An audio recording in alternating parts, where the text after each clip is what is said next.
사랑의 하나님 아버지, 새 하루를 허락하여 주심에 감사합니다. 저희는 묵은 은혜로 살아갈 수 없는 존재이오니 오늘의 새로운 은혜, 만나와 같은 신선한 은혜를 더하여 주시옵소서. 십자가의 사랑에 감격하며 십자가의 능력으로 십자가 사명을 잘 감당케 하여 주시옵소서. 코로나19와 더불어 여러 어려운 상황으로 인해 성도님들의 생활이 참 어렵습니다. 또한 교회들이 어려움을 겪고 있습니다. 이 모든 상황 가운데 긍휼을 베푸시사 견디게 하여 주시고 끝내 승리하며 칭찬받게 하여 주시옵소서. 하나님의 말씀을 받습니다. 그 말씀하신 대로 아멘하며 순종하며 걸어갈 때 그 자리마다 예수님의 발자국을 새기게 하여 주시옵소서. 우리 구주 예수 그리스도의 이름으로 기도합니다. 아멘. 이 복된 시간에 주신 하나님 말씀은 디모데전서 1장 1절로 20절 말씀입니다. 디모데전서 1장 1절로 20절, 신약 337면에 있습니다.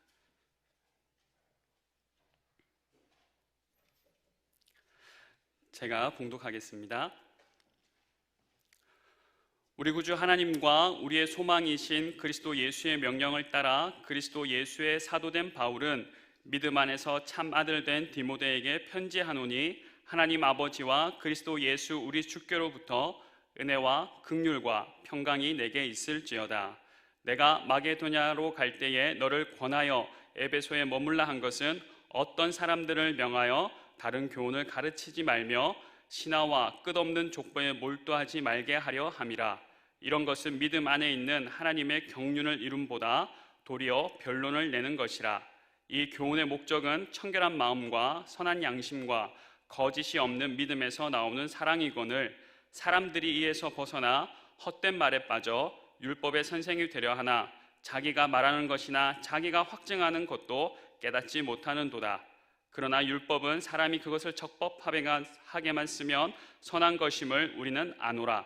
알 것은 이것이니 율법은 옳은 사람을 위하여 세운 것이 아니요 오직 불법한 자와 복종하지 아니하는 자와 경건하지 아니한 자와 죄인과 거룩하지 아니한 자와 망년된 자와 아버지를 죽이는 자와 어머니를 죽이는 자와 살인하는 자며 음행하는 자와 남색하는 자와 인신매매를 하는 자와 거짓말하는 자와 거짓 맹세하는 자와 기타 바른 교훈을 거스르는 자를 위함이니, 이 교훈은 내게 맡기신 바 복되신 하나님의 영광의 복음을 따름이니라. 나를 능하게 하신 그리스도 예수 우리 주께 내가 감사함은 나를 충성되이 여겨 내게 직분을 맡기심이니, 내가 전에는 비방자요 박해자요 폭행자였으나 도리어 긍휼을 입은 것은 내가 믿지 아니할 때에 알지 못하고 행하였음이라. 우리 주의 은혜가 그리스도 예수 안에 있는 믿음과 사랑과 함께 넘치도록 풍성하였도다. 믿보다 모든 사람이 받을 만한 이 말이여, 그리스도 예수께서 죄인을 구원하시려고 세상에 임하셨다 하였도다. 죄인 중에 내가 괴순이라. 그러나 내가 긍휼을 입은 까닭은 예수 그리스도께서 내게 먼저 일체 오래 참으심을 보이사 후에 주를 믿어 영생 얻는 자들에게 본이 되게 하려 하심이라. 영원하신 왕 곧 썩지 아니하고 보이지 아니하고 홀로 하나이신 하나님께 존귀와 영광이 영원무궁하도록 있을지어다. 아멘. 아들 디모데야, 내가 내게 이 교훈으로서 명하노니 전에 너를 지도한 예언을 따라 그것으로 선한 싸움을 싸우며 믿음과 착한 양심을 가지라. 어떤 이들은 이 양심을 버렸고 그 믿음에 관하여는 파선하였느니라. 그 가운데 후메네오와 알렉산더가 있으니 내가 사탄에게 내준 것은 그들로 훈계를 받아 신성을 모독하지 못하게 하려 함이라. 아멘. 말씀으로 여는 새로운 아침 세 번째 주를 맞이하였습니다. 오늘부터 한 주간 동안은 디모데전서, 우리가 함께 읽은 디모데전서를 통하여서 우리를 향하신 하나님의 은혜와 크신 사랑을 깊이 누리길 간절히 소망합니다. 매일매일 신선한 은혜가, 만나와 같은 은혜가 우리의 삶의 자리에 가득 차길 간절히 소망합니다. 디모데전서는 사도 바울이 디모데에게 쓴 편지입니다. 디모데전서와 디모데후서 그리고 디도서까지를 소위 목회서신이라고 합니다. 바울이 아들이라 부르는 디모데와 디도에게 각각 맡은 교회에서 잘 섬기라고 쓴 편지인데요, 제일 처음에 쓴 편지 디모데에게 쓴 편지가 오늘 디모데 전서입니다. 3절 말씀을 보시면 편지를 받는 디모데는 지금 디모데는 에베소에 있습니다. 에베소에 있는 디모데에게 사도 바울이 편지를 하는데요. 디모데는 바울의 그 목회의 바톤을 받아서 에베소 교회에서 목회자로 사역하고 있었습니다. 말씀으로 여는 새로운 아침 첫 번째 주에 우리 담임 목사님께서 에베소서 말씀을 매일매일 은혜의 말씀을 주셔서 우리 함께 은혜를 경험하였는데 바로 그 에베소 교회입니다. 에베소서는 61년경에 그러니까 사도 바울이 로마 감옥에 1차로 투옥되었을 때 에베소 교회를 향해 쓴 옥중서신이라고 합니다. 그 편지를 통해서 하나님의 놀라운 구원의 경륜을 또한 그 구원에 은하여서 부름받은 우리를 교회로 불러주셨다라는 것을 그 사실을 알게 되었습니다. 그리고 교회인 우리가 어떻게 살아가야 하는가를 권면하였습니다. 그 다음 에베소 교회에 필요한 것은 무엇이었겠습니까?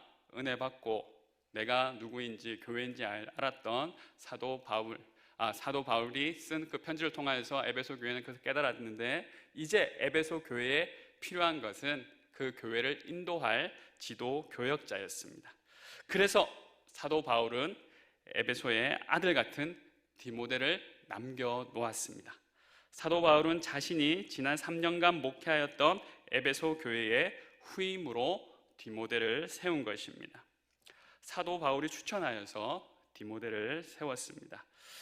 그런데 사도 바울이 에베소 교회를 떠날 때 이런 말을 합니다. 사도행전 20장 29절 30절 말씀인데요, 제가 봉독하겠습니다. 내가 떠난 후에 사나운 이리가 여러분에게 들어와서 그 양떼를 아끼지 아니하며 또한 여러분 중에서도 제자들을 끌어 자기를 따르게 하려고 어그러진 말을 하는 사람들이 일어날 줄을 내가 아노라. 무슨 말입니까? 에베소 교회에 사나운 일이라고 표현되는 거짓 교사들이 들어와서 다른 교훈을 전한다라는 것입니다. 또한 어떤 사람들이 일어납니까? 자기 유익을 위해서 또 자기 편을 만들기 위해서 진리를 왜곡하는 일이 일어날 것이라는 경고의 말씀을 합니다. 그런데 안타깝게도 이 경고대로 그러한 일이 정말 일어나고야 말았습니다. 오늘 3절 4절 말씀이 그렇습니다. 3절 4절 말씀을 보면 다른 교훈을 가르치고 신화와 끝없는 족보에 몰두하게 하는 사람들이 있다는 것을 나타내고 있어요. 진리를 왜곡하고 그 진리를 통하여서 진리를 팔아서 자기의 유익을 위하고 자기 편을 만들려는 사람들이 에베소 교회에 있었다는 것입니다. 교회 안에서는 진리 아닌 것을 가르치고 진리를 왜곡하는 즉 사이비 이단 무리들이 있었다는 것입니다.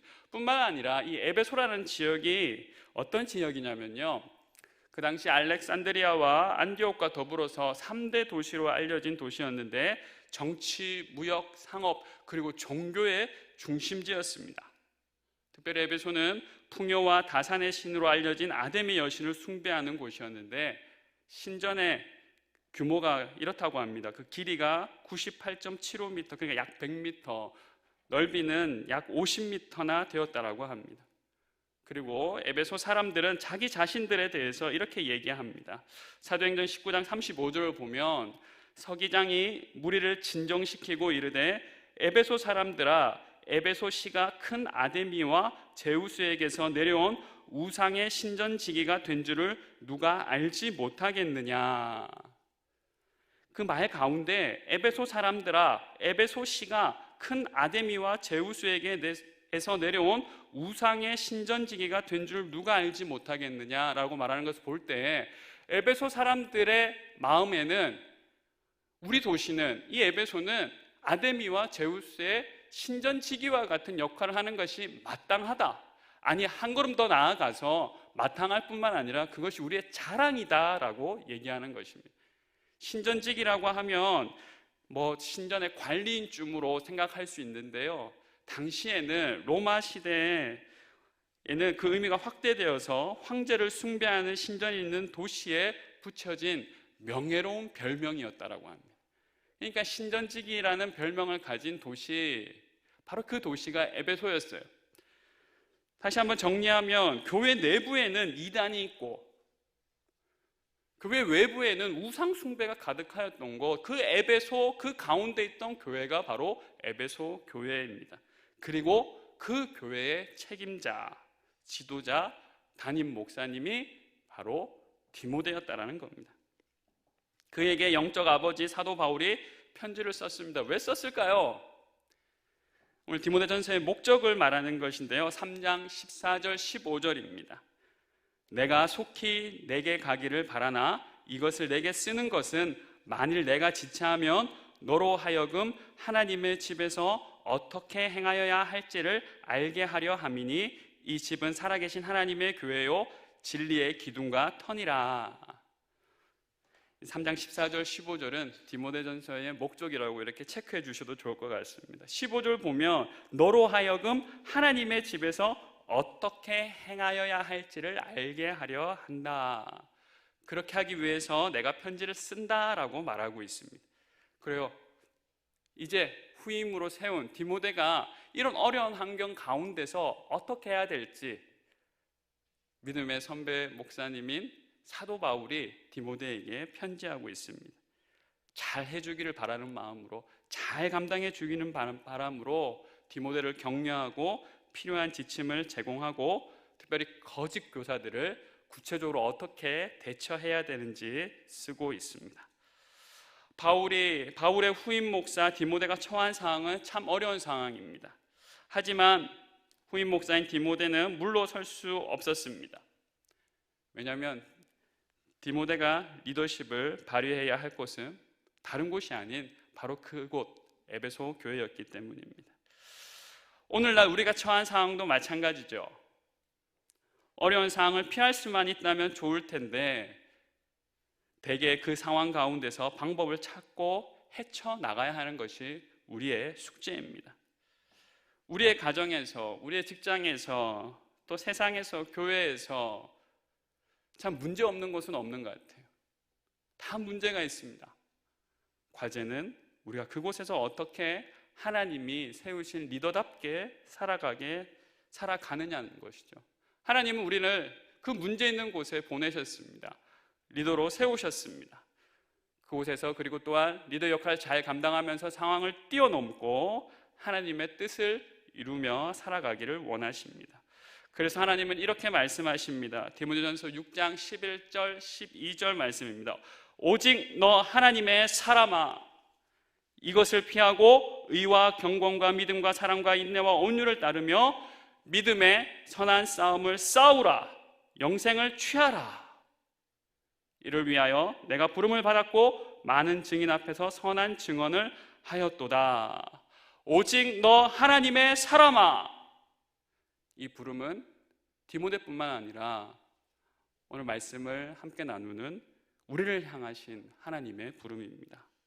오직 너 하나님의 사람아 믿음의 선한 싸움을 싸우라. 그렇다면 어떻게 우리는 문제가 많은 상황 속에서 리더십을 잘 발휘할 수 있을까요? 그 비결은 바로 복음으로 리드하는 것입니다. 복음으로 인도하는 것입니다. 리딩으로 리드하라라는 책이 있습니다. 그 책 내용보다도 오늘은 그 제목대로 리딩으로 리드하라. 그러니까 고전을 읽는 것으로 이제 차세대 리더들이 세워지기를 바라는 마음으로 작가가 쓴 책인데요. 오늘은 그 제목을 따서 이렇게 한번 오늘의 말씀의 제목을 이렇게 잡아봤습니다. 복음으로 리드하라. 하나님은 우리에게 명하십니다. 선한 싸움을 싸우라. 그렇게 하기 위해서는 복음으로 리드해야 된다. 그렇다면 어떻게 우리가 복음으로 리드하는 삶을 살아갈 수 있을까요? 첫 번째로는 본질을 추구해야 됩니다. 오늘 말씀 3절 4절 다시 한번 보겠습니다. 함께 제가 봉독하고 함께 눈으로 읽으시겠습니다. 내가 마게도냐로 갈 때 너를 권하여 에베소에 머물라 한 것은 어떤 사람들을 명하여 다른 교훈을 가르치지 말며 신화와 끝없는 족보에 몰두하지 말게 하려 함이라. 이런 것은 믿음 안에 있는 하나님의 경륜을 이룸보다 도리어 변론을 내는 것이라. 사람들에게 뭐라고 합니까? 어떤 사람들을, 사도 바울은 이렇게 말합니다. 어떤 사람들을 명하여, 이때 명하여라는 말은 그냥 권면하는 정도가 아니고요, 강력한 제재를 말합니다. 하지 마라! 이렇게 말하는 거예요. 하지 마라. 해도 되고 안 되고 되는 게 아니라 하지 말아라. 무엇을 하지 말라고 합니까? 다른 교훈을 가르치고 신화와 끝없는 족보에 몰두하는 것을 하지 마라. 다른 교훈을 가르친다라는 말, 이 말은 다르게 가르친다라는 것입니다. 그러니까 틀린 것이죠. 잘못된 것이죠. 틀린 것을 가르쳐서는 안 되죠. 잘못된 것을 가르쳐서는 안 됩니다. 신화와 족보에 얽매인다는 것, 신화는 옛 소라를 말하고 족보는 옛부터 이어져온 것을 말하는데, 이 신화와 족보에 몰두한다는 것은 정통성을 확보하기 위해서 기독교의 가르침을 이것들과 연관시켜서 권위를 얻으려고 하는 것입니다. 그러니까 쉽게 말하면 하나님의 가르침을, 예수님의 가르침을 다른 것에 기대어서 이건 이러니까 권위가 있는 거야 라고 말한다는 것입니다. 하지만 이런 노력은 다 쓸데없는 거라는 거예요. 4절 하반절을 보면 하나님의 경륜을, 구원의 계획을 이루지 못한다. 이건 그냥 말만 많이 하는 거야. 변론이다 라고 말하고 있습니다. 그러면 어떻게 해야 됩니까? 우리 디모데전서, 오늘 성경을 좀 왔다 갔다 좀 하는 경향이 있는데요, 6장 3절을 한번 보시면요, 이렇게 말하고 있습니다. 누구든지 다른 교훈을 하며 바른 말, 곧 우리 주 예수 그리스도의 말씀과 경건에 관한 교훈을 따르지 아니하면, 이란 말을 하고 있어요.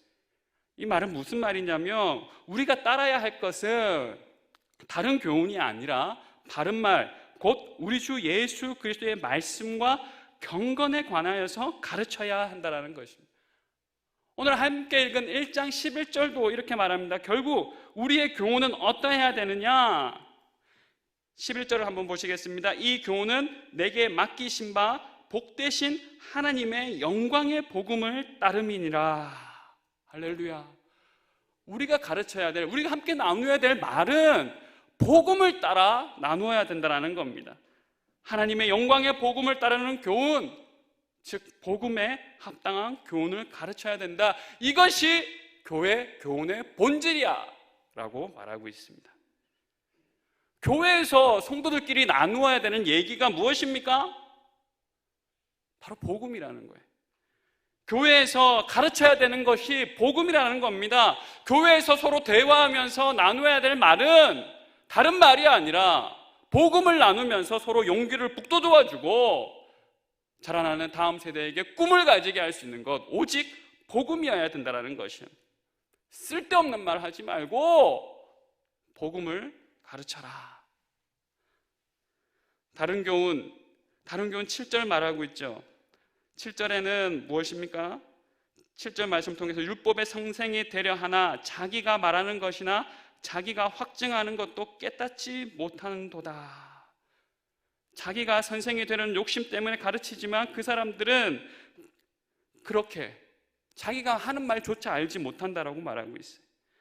복음에 합당한 교훈은 5절 청결한 마음과 선한 양심과 거짓이 없는 믿음에서 나오는 사랑을 이루어냅니다. 복음으로 결국 하나님 사랑, 이웃 사랑을 이루어 가게 된다는 것이에요.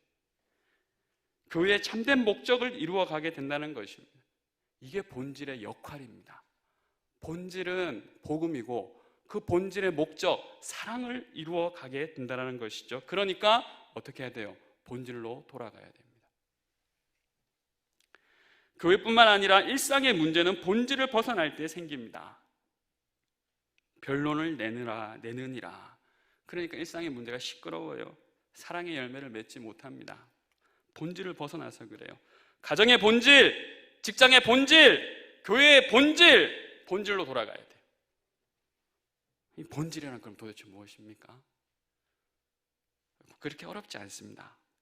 식당은 화려한 인테리어가 중요하지 않고 음식이 맛있어야 됩니다.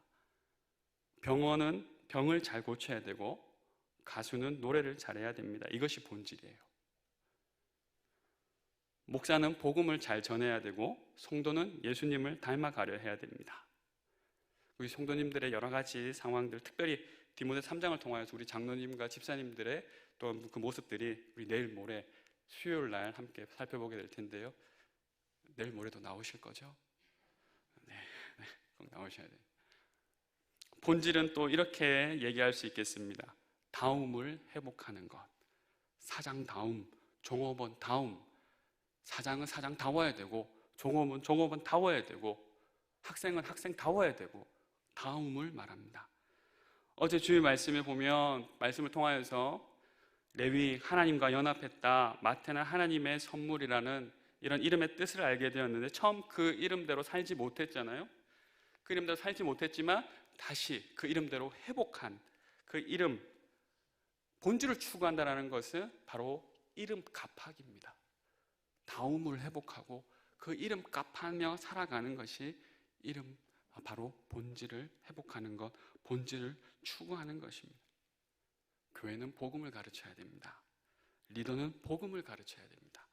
이것이 본질입니다. 신학대학원에 진학한 후에 선배 목사님을 찾아가서 한번 여쭈어봤습니다. 목사님, 어떻게 목회를 바르게 잘할 수 있도록 하기 위해서 어떻게 준비해야 되겠습니까? 그때 이 목사님께서도 배운 것이라면서 이렇게 말씀해 주셨어요. 고욱하는 목사님께서 말씀하신 것이라면서 이렇게 말씀해 주셨는데요. 목회를 바르게 하려면 본질과 비본질을 잘 구별해야 됩니다. 본질과 비본질을 잘 구별할 줄 알아야 합니다. 어느 목사님의 가르침이라기보다도 바로 그것은 성경의 가르침입니다. 본질과 비본질을 잘 구별해야 돼요.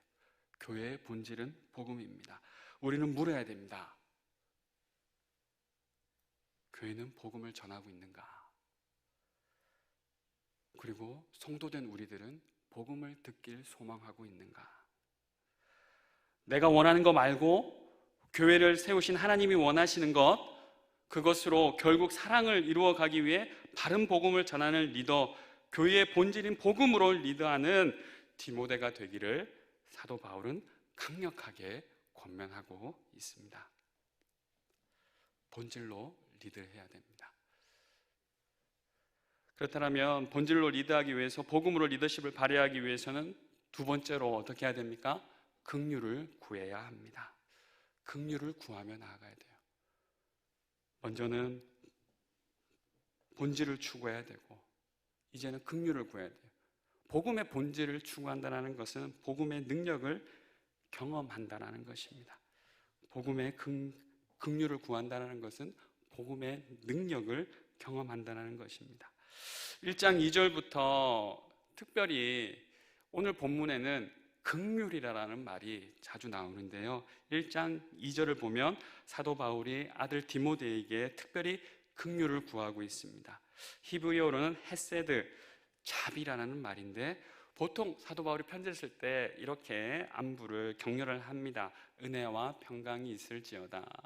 하지만 한 가지 단어 더 들어가요. 오늘은 긍휼이라는 단어를. 왜 그랬을까요? 바로 이 긍휼을 구해야 할 필요성을 아는 사람이 사도 바울이었기 때문입니다. 사도 바울은 바로 이 긍휼을 체험한 사람이었습니다. 13절 말씀 함께 보시겠습니다. 내가 전에는 비방자요, 박해자요, 폭행자였으나 도리어 긍휼을 입은 것은, 사도 바울은 고백합니다. 마치 마태가 자기가 세리마태라고 고백하듯이 내가 비방자요, 박해자요, 폭행자였는데 긍휼을 입었다라고 말하고 있어요. 긍휼을 입은 결과는 12절입니다. 나를 능하게 하신 그리스도 예수 우리 주께 내가 감사함은 나를 충성되이 여겨 내게 직분을 맡기심이니. 여기서 긍휼을 입었다는 것이 무엇인지 말해주고 있습니다. 긍휼을 입었다는 것은 무엇입니까? 먼저는 나를 충성되이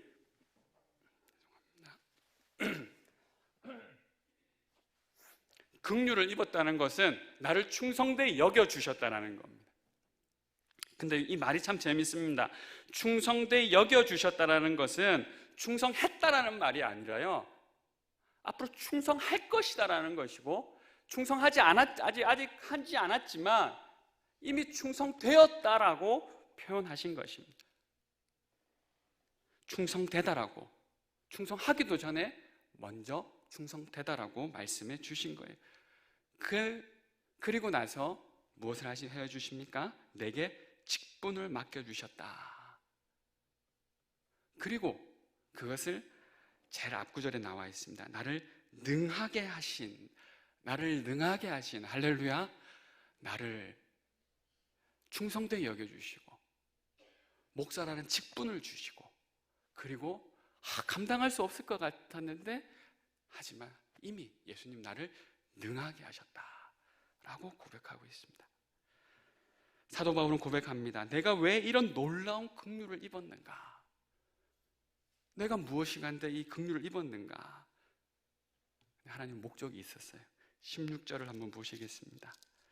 그러나 내가 긍휼을 입은 까닭은, 마지막 긍휼의 단어가 나오는데요, 내가 긍휼을 입은 까닭은 예수 그리스도께서 내게 먼저 일체 오래 참으심을 보이사 후에 주를 믿어 영생 얻는 자들에게 본이 되게 하려 하신다. 본이 되게 하려고, 앞으로 주를 믿고 영생을 얻는 자들에게 본이 되는 삶을 살게 하시려고 하나님은 사도 바울에게 긍휼의 은혜를 더하여 주셨습니다. 사랑하는 성도 여러분, 우리가 오늘 이 아침에 구해야 될 것은 무엇입니까? 바로 이 긍휼입니다. 예수 그리스도의 긍휼. 우리는 하나님의 긍휼을 맛보아야 합니다. 그것을 맛보아 알아야 됩니다. 저는 이 맛보아 안다라는 게 너무 좋아요. 그냥 아는 게 아니라 맛보아 알아야 돼요. 긍휼을 맛보아 알고 계십니까? 찰스 스펄전 목사님이 쓴 목회자 후보생에게라는 책에는 이런 말이 있습니다. 복음을 전하는 교사 자신이 먼저 복음 가운데 있어야 한다는 것은 단순한 진리입니다만 동시에 가장 중요한 원칙이기도 합니다. 여기서 우리 각자는 자기 영혼의 가장 깊은 곳에서 이렇게 물어보아야 하겠습니다. 진리를 선포하려고 준비하고 있는 내가 혹시 그 진리의 능력에 대해서 전혀 모르고 있는 것은 아닌가? 그렇다면 내 처지가 얼마나 끔찍할까라고 말입니다. 내가 혹시 그 진리의 능력에 대해서는 전혀 모르고 있는 것은 아닌가? 내 처지가 얼마나 끔찍할까? 복음을 모르고 복음의 사역을 한다는 것은 얼마나 끔찍한 일인가라는 말이죠. 사도 바울은 사랑하는 아들 디모데가 그런 끔찍한 상황 가운데 거하는 것을 원하지 않았습니다. 이 끔찍한 상황 가운데 우리 또한 거하면 안 되죠. 성도로서의 삶을 살아가야 되는데 복음을 모른다. 참 끔찍한 상황이. 그래서 사도 바울은 말합니다. 사도 바울은 아들 디모데가 복음의 능력을 알고 복음을 담대하게 전하며 이 상황을 헤쳐나갈 수 있기를 간절히 기대하고 있습니다. 근데 사도 바울이 이렇게 권면합니다. 15절 16절 말씀 다시 한번 보시겠습니다.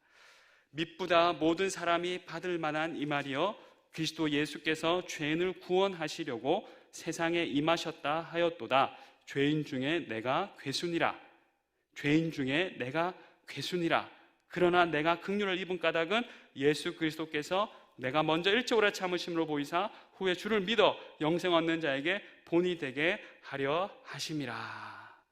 복음의 은혜, 복음의 긍휼을 경험한 사도 바울은 본질을 추구할 수밖에 없었습니다. 그리고 긍휼을 추구할 수밖에 없었습니다. 이것이 또한 디모데에게 전해지기를 바라면서 사도 바울은 강증하죠. 긍휼을 입은 증거는 무엇인가? 그렇죠. 이게 좀 중요하다. 확실히 중요한데요. 내가 긍휼을 입은 증거, 이것을 모든 것을 다 대변할 수 없다 할지라도 첫 번째 15절 말씀을 보면 내가 하나님의 긍휼을 입었다는 것은 내가 죄인임을 고백하는 것입니다. 내가 죄인임을 아무나 내가 죄인이라고 고백할 수 없어요. 여러분 전도 참 힘드시죠? 당신은 죄인입니다 얘기하는데 납득을 하지 않아요. 은혜가 필요한 사람이. 하나님의 긍휼을 입은 사람은 내가 죄인임을 고백합니다. 그리고 16절 말씀을 보니까 나 주를 믿어라는 말이 나오는데, 긍휼을 입은 사람은 내가 죄인임을 알고 주를 믿기를 결단합니다. 주님을 믿게 되죠. 그리고 주를 믿은 사람은 영생을 얻는 자, 영원한 소망을 가지게 된다는 거예요.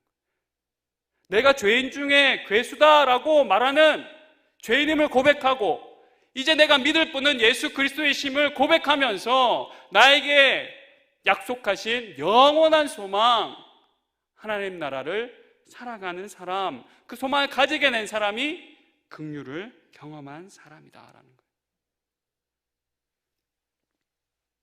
그리고 한 가지 중요한 것은 그 세 가지뿐만 아니라 마지막 네 번째, 직분을 얻은 것입니다. 맡겨주셨다. 나에게 직분을 주셨다. 그 증거로 사도 바울은 자기가 그런 본이 되게 되는 삶을 살아가게 되었다라고 말해요. 디모데야, 네가 그곳에 있는 것은 너에게 책임만이 아니라 네가 담임 목사가 된 것은 긍휼이야. 네가 교사가 된 것은 긍휼이야. 네가 셀리가 된 것은 긍휼이야. 그것이 긍휼을 입은 증거야 라고 말하고 있어요. 제가 이 자리에 서기 전에 이미 예전에 한번 말씀드렸지만 작년까지 9년간 젊은이 사역을 했습니다. 그리고 지금 6개월째 이제 작년 사역을 담임 목사님의 목회 철학을 따라서 6개월째 그 사역을 감당하고 있는데, 우리 성도님들이 가까이 다가가고 싶은데 이 코로나라는 놈 때문에 그러지 못해서 너무 안타깝게 생각하고 있습니다만, 그래서 더 큰 깨달음이 있어야 할 텐데 그 6개월 동안 작은 깨달음이 하나 있었는데요. 그 깨달음은 제가 젊은이 사역하면서 한 가지 느낀 것의 연장선상에서 있습니다. 먼저 깨달은 것이 그거예요. 우리 젊은이들은 자기가 아프다면 아프다라고 얘기를 잘해요. 싫으면 싫다고 얼굴에 다 티가 나요. 힘들면 힘들다라고, 못하면 못하겠다라고 얘기를 해요. 근데 제가 이 짧은 기간에 느낀 게 있는데, 우리 작년 성도님들은 예의가 있으셔서 얼굴에 드러나지가 않아요. 힘들어도 잘 참으시고 어려워도 잘 견디려고 하시고, 이래서 어른이구나. 그래서 제가 지금 느끼고 있습니다. 제가 지난 9년 동안 우리 이 친구들, 그래서 경상도 말로는 이 젊은이들을 아라고 부르는데, 아라고 아십니까? 어린 친구들 아라고 부릅니다. 아무튼 이 젊은이들과 함께 9년 동안 있었던 거 되돌아보니까요, 충성되이 여겨주셨더라고요. 제가 잘해서 9년간 있었다 이런 절대 한마디도 그렇게 할 수 있는 게 아닙니다. 9년간 정말 버티면서 정말 잘할 것을 기대하시는 주님의 그 은혜로 제가 그 사역을 감당할 수 있었습니다. 오늘 말씀을 보면서 그 생각이 들었어요. 견뎌주셨구나. 우리 성도님들이 견뎌주시고 우리 하나님께서 견뎌주셨구나. 그래서 내가 그 사역을 감당할 수 있었구나. 그러면서 이렇게 이 대학생들을, 젊은이들을 대했습니다. 제가 대학생 때 은혜 받았거든요. 그래서 대학생들을 보면, 젊은이들을 보면 이런 생각이 듭니다. 너도 은혜 받으면 변할 수 있어. 너도 은혜 받으면 변할 거야. 그래서 그 마음으로, 너도 은혜 받으면 좋겠다는 마음으로 9년간 사역을 했습니다. 맡기신 자리가 긍휼의 자리, 은혜의 자리인 줄 믿습니다. 그 자리가 은혜의 자리입니다. 복음의 은혜로 부름받았음을 확신하시고, 어렵지만, 때로는 힘들지만 가정에서, 직장에서, 교회에서 맡기신, 한마디로 말하면 리더거든요. 그 리더의 삶을 잘 살아가시기를 축복합니다. 마지막으로 한 가지만 더 말씀드리겠습니다. 그 직분을 잘 감당하기 위해서 본질을 추구하시고 복음의 능력을 경험하시면서, 긍휼을 경험하시면서 마지막으로는 믿음과 착한 양심을 계속 구하며 나아가셔야 됩니다. 12절에 우리를 보고 이렇게 말씀하십니다. 능하게 하셨습니다. 12절 말씀을 보면 나를 능하게 하신 하나님, 우리를 능하게 하신 하나님, 이 말은 다시 말하면 이런 말로 바꿀 수 있겠습니다. 찰스 스윈돌 목사님 이렇게 말합니다. 예수님이 이미 보장해 주신 것처럼 우리는 궁극적으로 악을 이기고 승리할 것이다. 그러므로 사역자가 싸움에서 지는 유일한 길은 싸움을 그만두는 것이다. 우리가 싸움에서 질 수 있는 한 가지 방법이 있어요. 승리한 우리가 싸움에서 질 수 있는 유일한 방법은 싸움을 그만두는 것입니다. 그러기에 우리는 계속 싸워야 됩니다. 싸움이 있음을 인정하십시오. 그리고 믿음과 착한 양심을 가지십시오. 그리고 그 싸움 가운데서 승리하십시오. 내 것으로 삼으십시오. 양심이란 말은 헬라어로 시네이테시스라는 말인데 함께 안다라는 뜻이라고 합니다. 그렇다면 양심이 하나님의 음성 자체는 아니지만 하나님의 말씀에 응종하려는 심리 작용을 가집니다. 그러니까 응하고 따른다라는 말이죠. 양심은 하나님의 말씀에 응하고 따르려는 작용을 말한다라고 해요. 박윤선 목사님이 쓴 책 교회 건축 그 명령을 지키라라는 책에 나오는 말입니다. 다시 말씀드립니다. 양심은 함께 안다라는 것인데 양심은 하나님 음성 자체는 아니지만 하나님의 말씀에 응종하려는, 따라가려는 마음이라는 거예요. 양심. 착한 양심은 그러니까 하나님의 말씀을 따르려는 마음입니다. 양심대로 한다는 것은 하나님 말씀대로 하겠다라는, 하나님 말씀이라면 예! 가겠습니다! 이게 착한 양심이라. 착한 양심을 소유하시길 간절히 축복합니다. 착한 양심을 가지셔야 돼요. 이것을 버리면 싸움을 계속할 수 없습니다. 우린 이미 승리한 싸움을 싸우고 있음을 확신하십시오. 그리고 하나님의 말씀대로 따르기를 주저하지 마십시오. 마무리하겠습니다. 성 어거스틴이 말했다고 하기도 하고 17세기 독일 신학자 루포투스 멜데니우스라는 분이 또 리차드 백스터라는 또 목회자의 본이 되시는 분이 말했다고 하는, 저는 다 말씀하셨던 것 같아요. 아주 중요한 말이니까요. 이 말입니다. 본질에는 일치를, 비본질에는 관용을, 모든 일에는 사랑을. 본질에는 일치를, 비본질에는 관용을, 모든 일에는 사랑을. 본질은 일치를 하려고 하고 비본질에는 관용을 베풀어야 되고 모든 것에 사랑으로. 근데 여기 뒤에 사랑으로 다음에 말이 빠졌어요. 뭘 하라는 거지? 예, 의미상으로는 알겠는데 한번 붙여봤습니다. 본질에는 일치를 위해 싸우고 비본질에는 자유를 위해 싸우고 모든 일에는 자비를 위해 싸워라. 싸워야 됩니다. 본질의 일치를 구하기 위해서는 이단들과 싸워야 돼요. 사이비들과 싸워야 됩니다. 관용을 베푸는 것, 어쩌면 싸움입니다. 마지막 사랑을 베푸는 것조차도 우리는 선한 양심을 가지고 싸워야 될 일이에요. 근데 가장 큰 싸움은 무엇입니까? 나 자신과의 싸움이에요. 오늘 나 자신과의 싸움에서, 오늘 디모데와 같은 상황 가운데 처한 나 자신과의 싸움에서 우리 성도님들 본질을 추구하시면서 하나님의 긍휼로 인하여서 믿음과 선한 양심으로 그 싸움에서 승리하시는 하루 되시길 주님의 이름으로 축복합니다. 기도하겠습니다.